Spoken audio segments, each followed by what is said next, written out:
HarlequinAudio is proud to bring you Rough and Tumble by Rhenna Morgan, performed by Gary Furlong. Chapter 1. Nothing like a New Year's Eve drunk sister search and rescue to top off a chaos-laden 12-hour workday.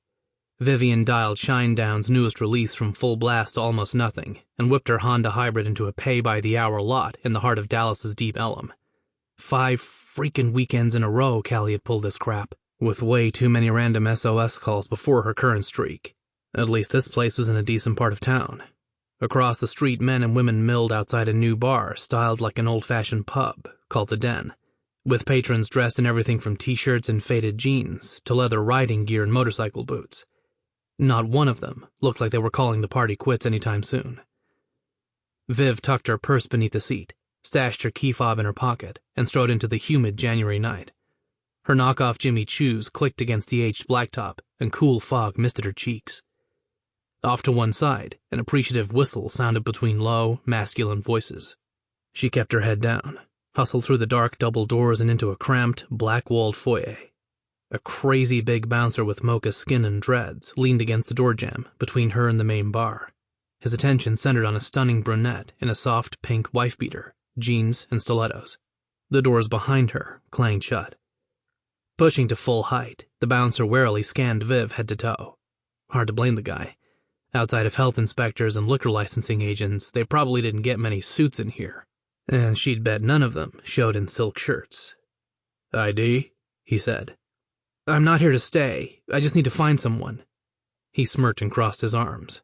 "Can't break the rules, mama. No ID, no party." "I don't want a party. I want to pick up my sister and then I'm out.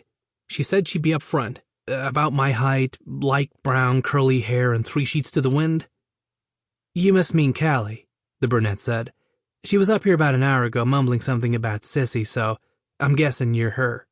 She leaned into scary bouncer dude's formidable chest, grinned up at him, and stroked his biceps with an almost absent-minded reverence. "May as well let her in. If you don't, Trev will spend closing time hearing his waitresses bitch about cleaning up puke." Too bad Viv didn't have someone to bitch about getting puke detail. Callie sure as heck never listened.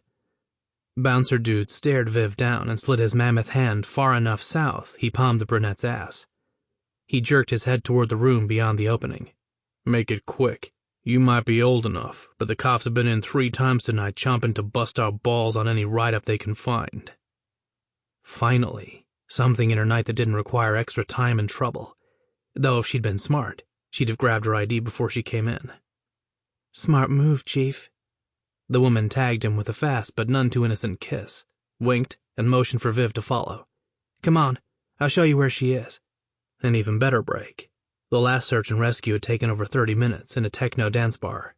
She'd finally found Callie passed out under a set of stairs not far from the main speakers, but the ringing in Viv's ears had lasted for days. At least this time, she'd have a tour guide and an extra pair of hands. The place was as eclectic on the inside as it was out. Rock and movie collectibles hung on exposed brick walls and made the place look like it had been around for years, even though it reeked of new. Every table was packed. Waitresses navigated overflowing trays between the bustling crowd, and 5-finger death punch vibrated loud enough to make conversation a challenge. The brunette smiled and semi-yelled over one shoulder, never breaking her hip-slinging stride.